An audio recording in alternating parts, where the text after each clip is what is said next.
So let me get this straight. Your job as a chief information security officer is to secure the business with appropriate resources that are aligned with the size of your business. Yet you don't know the revenues and profits of the company or the business units. You don't know what business you're in. You don't know how you compete, and you don't know who your top competitors are. Welcome to Life of a CISO. I'm Dr. Eric Cole, your host, and we'll be taking you on a journey each week on what it takes to be a CISO and what are solutions that you can implement today if you are currently a Chief Information Security Officer or if you want to be one in the future. This is Life of a CISO. Welcome to this week's edition of Life of a CISO with yours truly, Dr. Eric Cole. I hope you're enjoying these episodes, and I'm going to keep giving you this amazing free content because I care about you and I want you to go to the next level. But if there's any of you out there that are like, I want more, I want to accelerate, I want to go to the next level quicker and faster, we do have a CISO certification, which is 40 hours of knowledge transfer, 6 months of group coaching, and a private peer group where you can interact with other folks. And we've been doing this for about a year, and the results have been anything but revolutionary, right? People are getting dream jobs, changing their lives, going to that next level because it's all about immersion and focus. So if that's something of interest, secure-anchor.com, CISO, or just email me, ecole@secure-anchor.com, ECOLE@secure-anchor.com, and one of my amazing team members will follow up with you if that's something you want to just accelerate all in for 6 months and get there quicker and faster. We're here to support you. We believe in you. We'll give you all the encouragement you need. You just have to do one thing. You have to show up and take action.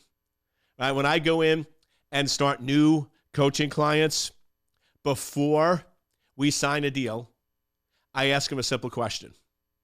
Like, are you going to play full out? Because I'll just be honest with you. I'm not going to waste your time, but please don't waste my time. This is not about the money. This is about changing the world.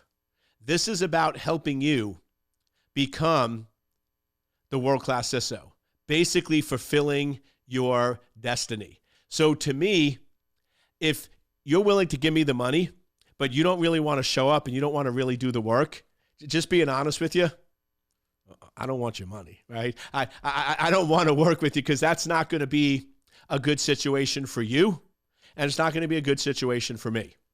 I'm all about coming up with a scenario where it is an optimized relationship for both of us. You feel that it was worth every penny and then some to invest in the program, and I feel that it was worth every minute of my time to spend with you to help you get to that next level. Because I'll tell you, yes, there's set hours, there's set meetings, there's set coaching. I always go above and beyond. If you're showing up, if you have a question, you're never going to get from me, listen, that's outside the scope of the contract. You only get 30 minutes with me a month, and it's 30. You're never going to get that because I invest and care about you, so I want win-win. So if you want to go into that program, think about it. Make sure you're ready to play full out. I'll show up, you'll show up, and we will get amazing results together. What I want to start off on this week's edition of Life of a CISO is how clear are you on where you're going? Do you have a clear, specific vision of what you want to do, what you want to accomplish, and where you want to get to? And I know that might sound like a weird question, but something I found when we get to a certain area in our life, and different people do it at different times, we sort of click cruise control. We're sort of at a good place. We have, notice I'm specifically using the word good. We have a good job. We have a good salary. We have a good plan for retirement. We have a good.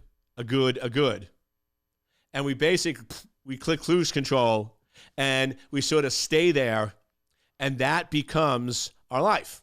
Now, once again, Nothing wrong with that if that's what excites you and juices you up. But I have a feeling, because you're here, right? Typically, average people don't last very long on my life of a CISO, because I'm either going to say something or do something that's going to frustrate or annoy you or call you out. Not deliberate, but if we want to become world-class, we have to think world-class, act world-class, and be willing to accept feedback and improvement. I love coaches. I always have coaches. My one rule with a coach is, listen, if you're the type of coach that is going to be a cheerleader for me, I don't want to hire you. Now, don't get me wrong. Once in a while saying, hey, great job, Eric, is awesome. But if that's all you do, that's not helping me. I want somebody who's going to go in and see my blind spots, that are going to look at things that I'm not thinking about and push me to go to that next level. That's what I try to do. World-class people love that. Average people hate that. So if you're the good person, once again, no criticism here, but this is probably not the right podcast for you. But I bet you with most of you listening to this, at some point you're sort of nodding your head going, yeah, Eric, I feel like I'm sort of in that cruise control where I'm just sort of have accepted where we're going and we just sort of continue on that front. But let me share something with you. If you want to get excited, if you want to get juice back up again, come up with a compelling vision that just totally excites you. And the way that I do it is, I just finished reading a book. I'm always big on giving credit. Vivid Vision. Vivid Vision's a great book. It's a quick read. And the idea behind it is, what if you get very, very clear of where you want to be in 2 years? So the idea of a vivid vision is you write it in present tense as if it's that date. So let's just go in and imagine we pick November 1st. People always pick the end of the year. I'm like, why does it have to be the end of the year, right? Pick a date that either 6 months, that has some meaning or out there. So I'm just going to pick, it's November, and this is what my vivid vision might look like. It's November 1st, 2025. I wake up smiling because I am so pumped to go to the store and pick up the edition of Life magazine because I was named Person of the Year for securing cyberspace and finally making cyberspace a safe place to live, work, and raise a family. My company revenue is finishing at over $50 million for the year with 60% margins and 5x valuation. I have 5 different companies that are interested in purchasing our company, and boom, boom. Now notice how specific I was. I didn't go in and just say, I'm a world-renowned expert. I was very specific. I'm on Time magazine's cover for Person of the Year for securing cyberspace, for making cyberspace a safe place to live, work, and raise a family. Then on the business, very specific. I didn't say make a lot of money or highly successful. 50 million, 60% margins, 5x. That's very specific in terms of the financial components of the business. And then you actually read it, share it, and step into it every day. So every day you're going in and looking at that and saying it's 2025, and you read through it. And you're sharing it with close associates. The vivid vision I have for the company, we share with all employees. We even share with external folks because we want to get them excited about it. And we want to get them on board. But what if you created a clear, focused vision for your life? In an ideal world, what would be exciting to you? Where do you want to be? Now, don't think small, play small. Push the limits on it. If you could wake up, 2 years from now and you had the most amazing life you could ever imagine, what would that look like? What would that be? Can you see by having that clear target, it helps you achieve it? I'll give you a perfect example of why this works. What if you wanted to take a vacation? And you want to take a vacation, let's say it's April, and you want to take a vacation at some point in the future. But all you said was, yeah, I'd like to take a vacation. At some point down the road, I'd like to take a vacation. And that's all you really say. What's going to happen? May, June, July, August. I really want to take a vacation. Vacation would be nice. September, October. I really want to take a vacation. Vacation will be nice. December next year. And the reason is there's no specificity and there's nothing for you to take action on or get excited about. But what if you went in and said, remember April, September 15th, we're going to take a 10-day Caribbean cruise on Carnival Cruise Lines. Now, I don't even know if cruises are still going. With all the crazy pandemic stuff, I assume they are. But just stick with me here, right? Focus, Eric, focus. So now, if you said that, September 15th, you're going to take a 10-day Caribbean cruise on Caribbean Cruise Line. What are you now going to start doing? You're now going to go in and research and find out how much it takes. Then you're going to go in and figure out what the deposit is. Then you're going to make sure you get the deposit. Then you're going to make sure you pay for it. Then, once it's paid for, you're then going to go in and say, okay, if I'm going on a 10-day cruise, I want to look good. So what are you're going to start doing an exercise program because you want to look good and be in great physical shape. So you're going to start going and doing that. Then, as it starts getting closer, hey, I might want a few outfits. I might want, and when September 15th rolls around, you're ready. You're packed. You have your tickets. You show up, and you have the most amazing cruise. But notice the difference. When you add a specific target or vision, how you focus and execute differently than when you just have generic, I'd like to take a vacation. And I argue that many of us, especially CISOs, have this where I'd like to be a CISO or I want to become a CISO. And that's as vague as and ambiguous as I want to go on a vacation. And what happens is weeks, months, years go by and you never take action. But what if you go in and you create a vision? It doesn't have to be 2 years. With CISOs, I would always argue I like 4 to 6 months. But write a vision. So it's April, May, June, July. It is July 15th, 2022. I am starting my new job as a CISO at a Fortune 500 company, making a base salary exceeding $450K with bonuses exceeding $300K. I report directly to the CEO, and I have a team of 15 people that report directly to me with a budget exceeding $5 million. Now, if you have that vision that you read every day versus I want to be a CISO, do you see how it's going to compel you? Do you see how you're going to act differently, how you're going to focus differently, how you're going to take action? If you say you want to be a CISO in the future, then there's no immediate action. But if you say it's July 15, 2022, then guess what? You better this week finish your CV. And by May, you better be putting that out to 5 or 10 companies a week, and you better be perfecting your interview skills. And you can see how it just drives you to go in and stay focused and accomplish those goals. So I just urge you, if you don't have a clear focus vision, start putting one together.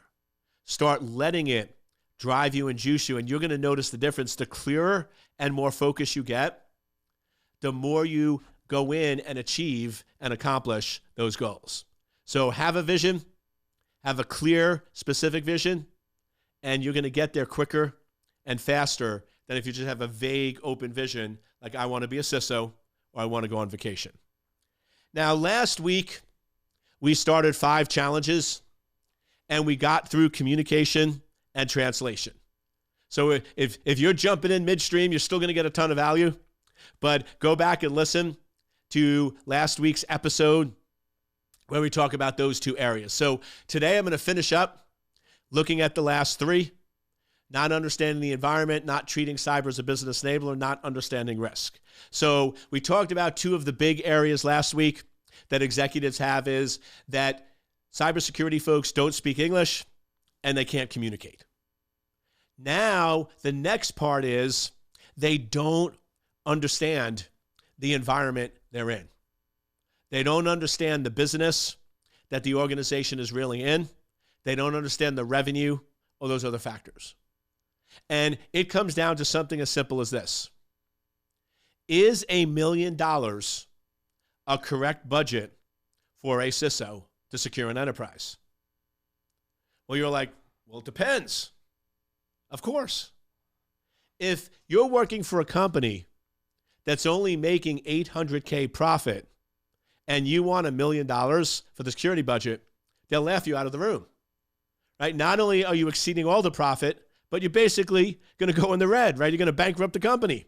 On the other hand, if you work for a Fortune 10 company that has billions of dollars of revenue, and you ask for $1 million, they're also going to laugh you out of the room because it's way too low.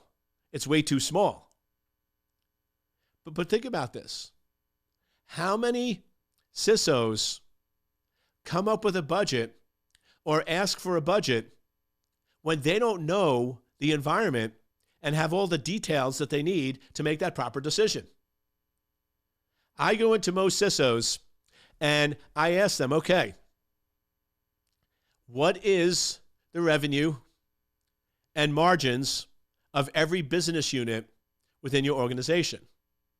And most of them say, well, I don't know. Okay, simpler.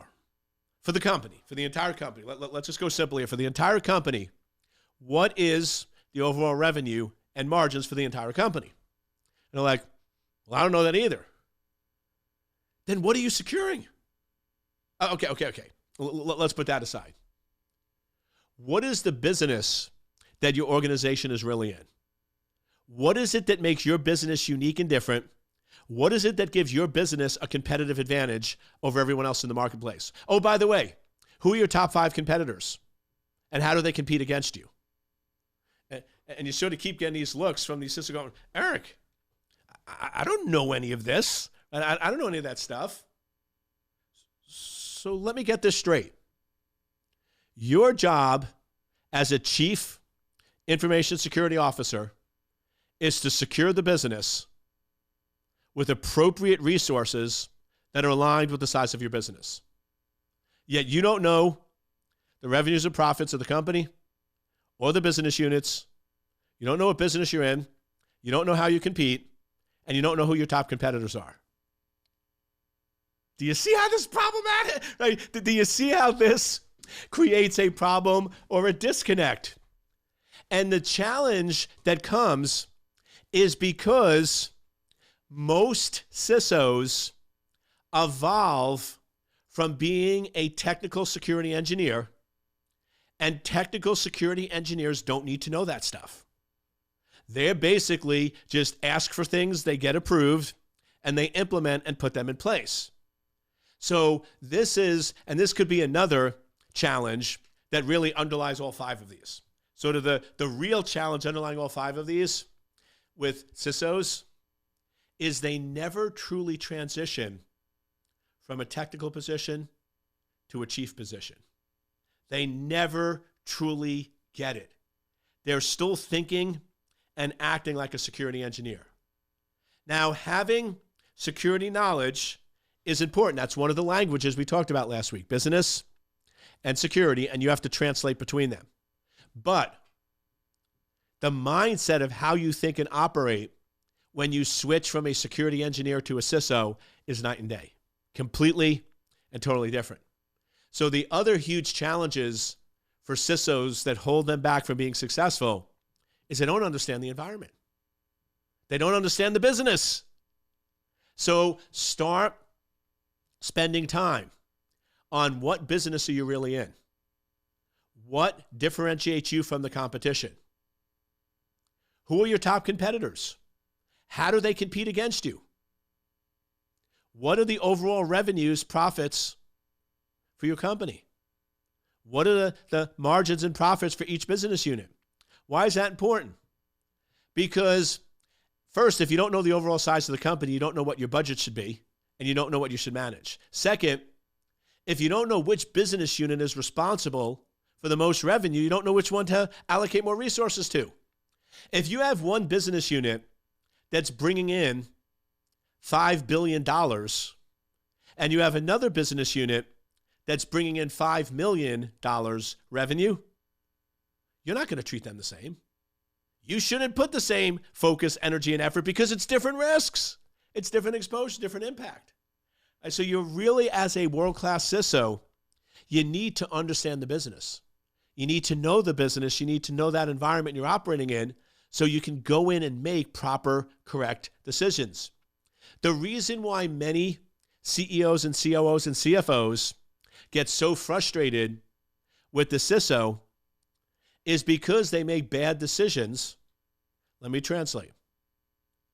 It's because they make decisions completely independent and void of any truth. Most CISOs make decisions that are void and don't take into account revenue, profit, competitors, differentiators. You're basically blindly making these decisions, and because you're not taking into account those critical components, they're bad decisions, and it frustrates all the other executives. So wrapping up number 3, not understanding the business or the environment, I was talking to a CISO once. He goes, Eric, I'm the CISO. I'm not a business person. I don't know why you want me to know that. I'm like, whoa. I said, dude, that is so wrong. Like, what you just said was just, I don't even know how to dissect it. You are absolutely a business person. What do you think the C is? Security engineers are not business people. CISOs are business people. So if you are a CISO and you don't think your top number one priority is the business, then you're in the wrong business. Right? You're not focusing in on what you should be focused on. Right? You need to go in and basically readjust or realign. Go back 2 episodes ago and listen to that one. Are you a CISO or an ISO?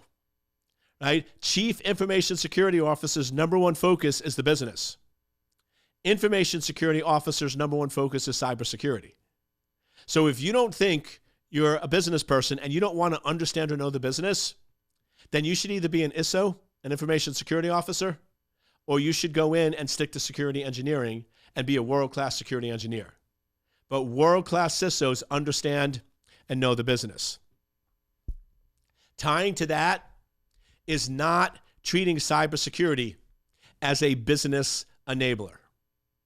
Cybersecurity is a tool that, if used correctly, should help the business compete, should help the business make more revenue, and should help the business make higher margins.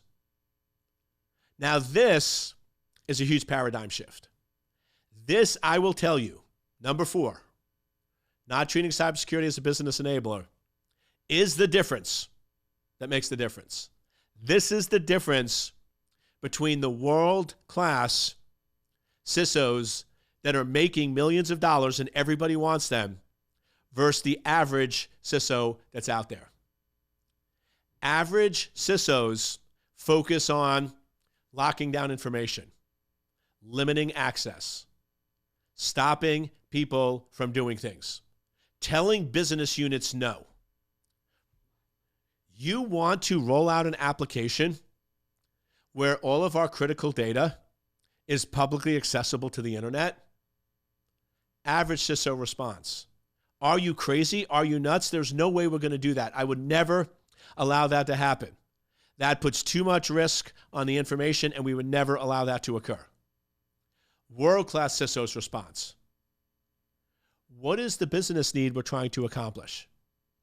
If this is ultimately going to increase revenue, then let me understand that business model so I can give you an appropriate solution that maximizes revenue and minimize risk. Let me understand the business problem, and we can absolutely come up with a solution to this problem. Because cybersecurity should be able to help you differentiate from competitors and make more money if it's done correctly. But you have to view it as a business enabler, not as something that limits, stops, or controls business units. And now this next statement is within reason. I always have to caveat it because you always get some people that come up with some ridiculous case. But average CISOs, when asked, can we do this from a security perspective, tend to say no most of the time. World-class CISOs, when asked whether we can do something from a security perspective, steps back, understands the business need, and says yes most of the time. Notice the difference. It's not all the time. Sometimes world-class CISOs, you do have to say no, but they're focused on enabling the business and taking that business to the next level. So just think, when you're presented with questions or challenges of can we do this, is your default mode to say no, it's too big an exposure? Or is your default mode to go, wait, if this really can help the business, if this really can push the business to the next level, let me get creative. Let me really understand what's going on here. And then that really ties to the fifth and final challenge with most CISOs that hold them back, is they don't really understand risk. Risk is the probability for loss. You are going to have to accept risk. You are going to have to go in and in some cases say, yes, we're going to accept this risk. Now, it could turn out good, it could turn out bad, but we're going to go in and accept the risk. The problem with many average CISOs is they want to fix everything. They want to spend as much money as possible and fix everything and get as close to 100% security and 0% risk as much as possible. World-class CISOs recognize that running successful businesses are all about taking calculated risks. There are going to be some cases where you're going to have to do something that represents a risk to the company. But it's going to be a calculated, understood risk where the benefits outweigh the risks. And from a business standpoint, it is worth the risk. And it really comes down to focusing on asking two questions. Most CISOs go in and only ask one, average CISOs only ask one question. What is the risk or exposure? And if the risk and exposure is outside their comfort zone, which most average CISOs it is, they're not going to want to do it. Which goes back to number 4, where they tend to say no most of the time. Because all they're asking is, what is the risk and exposure? This doesn't feel good. This is too big a risk and exposure. So I'm going to go back to my no, no, no, no, no, and basically alienate and isolate the business and treat security as a disabler. World-class CISOs ask a second question. The second question that world-class CISOs ask is, what is the value or benefit to the business? Then their analysis is quite simple. Is the value and benefit worth the risk? If it is, you take the risk. If it's not, you don't. And that's why you end up saying yes most of the time and making security a business enabler. Now, just so we're clear here, we're not saying be stupid, be negligent, be crazy here. We're not saying that if something is just so outrageous, you should put the entire company at risk. No, there's risk thresholds. But the point is this. If there's a small amount of risk that's involved, but there's a huge benefit and a huge value, then you should try to reduce the risk if there's any additional things you can do to as low a level. But in those cases, even though there's a risk, because the value and benefit to the business is so great, those are cases where you should probably say yes. And that is hard for security engineers. That is hard for technical people because they don't want any risk. They don't want any exposure. That's the shift that has to happen when you move from a technical to a CISO and you move from an average CISO to a world-class CISO. There are some cases where you can't fix everything. There are some cases where you do need to go in and accept the risk. And in those cases, you need to ask the second question. What is the value and benefit? And is the value and benefit worth that risk and exposure? So we now covered last week the 5 challenges that most CISOs face, or the 5 challenges that you must overcome to become world-class. World-class CISOs are world-class communicators that translate and are fluent in business and cybersecurity. They know the environment, they know the numbers, they know the business. They know that cybersecurity can help the business grow and compete, and they recognize risk and they look at what is the value and benefit and what is the risk, and they tend to say yes more than they say no. I hope you enjoyed this week's edition of Life of a CISO. With yours truly, Dr. Eric Cole. Have an amazing, awesome week, and I'll see you next week.